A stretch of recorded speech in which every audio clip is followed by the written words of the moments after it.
తర్వాత కూడా వీరు ఇష్టం వచ్చినట్టు వీరు మాట్లాడి ఏదో మా మీద ఏదో మాట్లాడితే గౌరవ ముఖ్యమంత్రి గారు కోర్టును కూడా తప్పుదోవ పట్టించి కోర్టు నిర్ణయాలను కూడా సభలో తప్పుదోవ పట్టించే విధంగా మాట్లాడుతున్నారు అధ్యక్ష. ఇట్లా మాట్లాడితే ప్రాసిక్యూట్ చేయాల్సి వస్తుంది. వాళ్ళు వెళ్ళిందే జడ్జిని మార్చమని వెళ్ళలే, కమిషన్ను రద్దు చేయండి, మేము సత్యహరిచంద్రులము, కమిషన్ని రద్దు చేయండి అని వాళ్ళు వెళ్ళిండ్రు.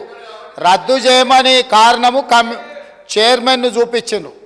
దాంతో హైకోర్టు ఏమన్నదంటే కమిషన్ రద్దు చేయము, చైర్మన్ మార్చేది లేదు, మీరు విచారణ ఎదుర్కోవాల్సిందే అని చెప్పింది.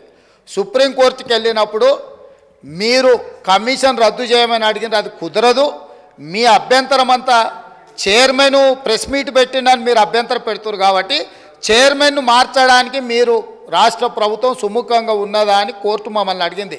2 గంటలు వాయిదా వేసి మేము కోర్టుకు స్పష్టంగా చైర్మన్ను మార్చడానికి రాష్ట్ర ప్రభుత్వానికి ఎలాంటి అభ్యంతరం లేరు, మీరు ఆదేశిస్తే మేము మారుస్తామని కోర్టుకు చెప్పినాం. వాళ్ళు అడిగింది కమిషన్ను రద్దు చేయమని. వాళ్ళ కమిషన్ రద్దు చేయమన్న విజ్ఞప్తిని కోర్టు తిరస్కరించింది. కానీ వయా మీడియాగా చైర్మన్ను మార్చి మీరు ఒక విచారణ కొనసాగించండి అని కోర్టు ఇచ్చింది. వాళ్ళ క్లీన్ చిట్ వచ్చినట్టు కాదు, కేసీఆర్ వాదనను కోర్టు తిరస్కరించింది స్పష్టంగా సుప్రీంకోర్టు. ఇప్పుడు గొంతులో వెలక్కాయ పడ్డట్టు కక్కలేక మింగలేక వాళ్ళు ఏం చేయాలనో దిక్కు తెలవక ఈరోజు ఉన్నారు అధ్యక్ష. Point number 1. పాయింట్ నెంబర్ 2, వారు మేము BHELకి ఇచ్చినాం, మేము అద్భుతాలు చేసినాం, దానివల్ల రాష్ట్రానికి ఎంతో ప్రయోజనం జరిగింది, లేకపోతే కేంద్ర ప్రభుత్వం 50% ఉత్పత్తి చేయమని అన్నది కాబట్టి సూపర్ క్రిటికల్కు సబ్ క్రిటికల్కు పెద్ద తేడా లేదని వారు ఉపన్యాసాలు చెప్తున్నారు అధ్యక్ష. నేను మీ దృష్టికి తీసుకురావాల్సింది ఒకటే అధ్యక్ష, భద్రాద్రి పవర్ ప్లాంటు 2015లో వీళ్ళు ఒప్పందం చేశారు అధ్యక్ష. 7,290 కోట్ల 60 లక్షలకు అధ్యక్ష.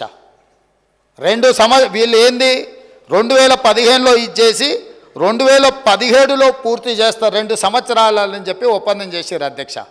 ఇది ఎప్పుడు పూర్తి అయింది అధ్యక్ష? ఎందుకు చెప్పారు? ఇది అత్యవసరం ఉంది కాబట్టి సబ్ క్రిటికల్ టెక్నాలజీతో ముందుకు పోతాం, రెడీగా ఎక్విప్మెంట్ ఉన్నది, మేము అందుకోసం సబ్ క్రిటికల్ టెక్నాలజీకి వెళ్తున్నామని చెప్పి సభలో చెప్పడమే కాకుండా కేంద్ర ప్రభుత్వానికి చెప్పి కాంట్రాక్ట్ ఇచ్చేసారు, ఇండియా బుల్స్కు బెయిల్అవుట్ చేశారు.